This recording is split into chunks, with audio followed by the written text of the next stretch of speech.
अस्सलाम वालेकुम बिस्मिल्लाहिर्रहमानिर्रहीम।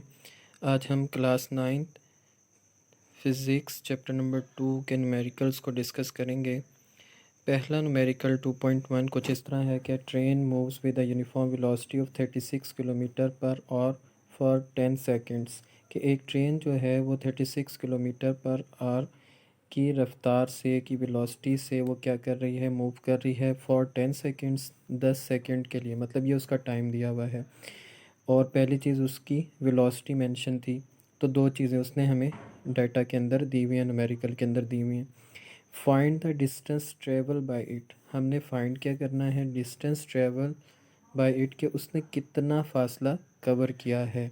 कि अगर उसकी वेलोसिटी ये हो और टाइम ये हो जो उसने गिवन हमें दिया हुआ है, मेंशन है, तो देन हमने क्या चीज़ फाइंड करनी है, डिस्टेंस। तो इसमें सबसे पहली चीज़ कि जब भी हमने कोई न्यूमेरिकल सॉल्व करना होता है तो हम सबसे पहले न्यूमेरिकल के अंदर जो गिवन डाटा होता है उसको निकालते हैं, वो अलग से लिखते हैं, फिर उसका सलूशन होता है और फिर उसका आंसर होता है। तो यहाँ पे भी हम इसी तरह करेंगे कि सबसे पहली चीज़ जो है हम न्यूमेरिकल के अंदर स्टेटमेंट से डाटा निकालेंगे। पहली चीज़ उसने वेलोसिटी दी हुई थी 36 किलोमीटर पर आवर। तो डाटा के अंदर पहला स्टेप यही लिखा हुआ है। अब इसको अगर हम कन्वर्ट करेंगे वेलोसिटी को मीटर पर सेकंड में, तो उसका क्या प्रोसीजर या उसका क्या तरीका होता है। तो एक चीज़ तो यहाँ पे ज़रूरी है, वो ये है कि जो वेलोसिटी है या जो स्पीड दी हुई होती है उसमें आपका स्टैंडर्ड यूनिट किलोमीटर पर और नहीं होता। आपने नॉर्मली उसको चेंज करना होता है किस में, मीटर पर सेकंड में। तो ये एक इम्पॉर्टेंट चीज़ है, कन्वर्जन का क्वेश्चन भी आता है इससे रेलिवेंट।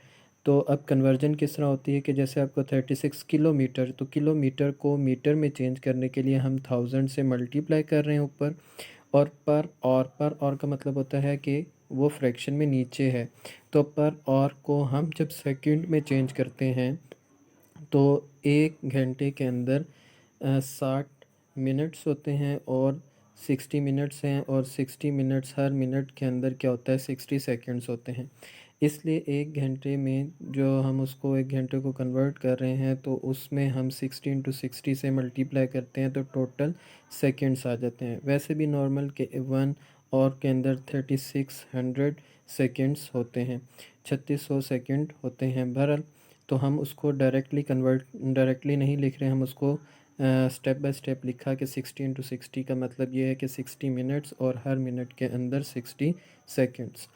बहरहाल वो नीचे आ गया। तो ये एक सिंपल कन्वर्जन और इम्पोर्टेंट कन्वर्जन है।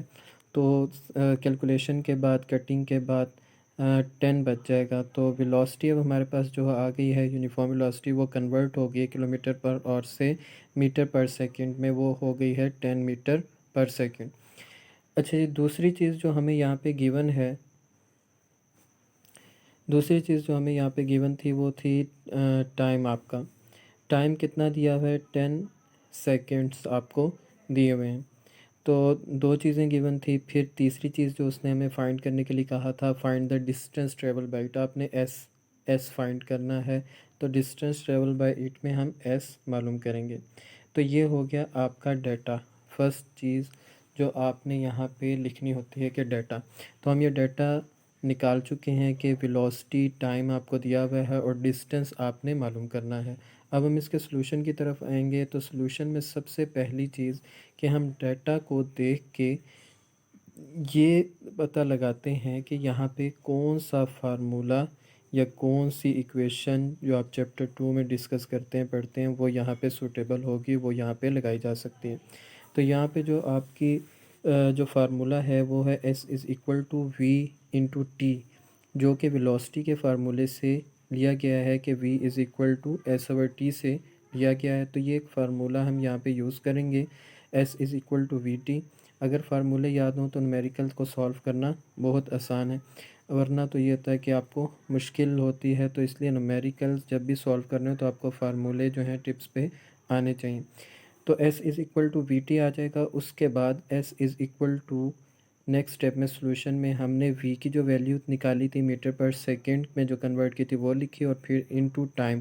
क्योंकि ये दोनों चीज़ें V एंड T आपस में मल्टीप्लाई हो रहा है, कोई बीच में उनका साइन नहीं है, तो हम इन दोनों वैल्यूज़ को मल्टीप्लाई कर देंगे। वी भी 10 है और टी भी 10 है, दोनों की वैल्यूज़ लिखी, इनको मल्टीप्लाई किया तो ये आ गया 100। सिंपल कैलकुलेशन है। कैलकुलेशन के बाद जो इम्पोर्टेंट चीज़ है, तो हमारा सॉल्यूशन तो आ चुका है, लेकिन अब जो तीसरी चीज़ होती है कि डेटा सॉल्यूशन, और लास्ट चीज़ आंसर। आंसर जब हम लिखेंगे तो उसमें ये चीज़ बहुत इंपॉर्टेंट है कि जो चीज़ आपने फाइंड किया है वहाँ पे यूनिट मेंशन करना ज़रूरी है। सॉल्यूशन में सॉल्व करते वक्त अगर आप ना भी लिखें तो कोई इशू नहीं, लेकिन अगर आप आंसर में उसका यूनिट मेंशन नहीं करेंगे तो आपके मार्क्स कट सकते हैं। तो ये हमारा डिस्टेंस आ गया, तो s is equal to 100 metre. Thank you so much. मज़ीद इसमें देख लें, अगर कोई क्वेश्चन है तो आप कमेंट्स कर सकते हैं।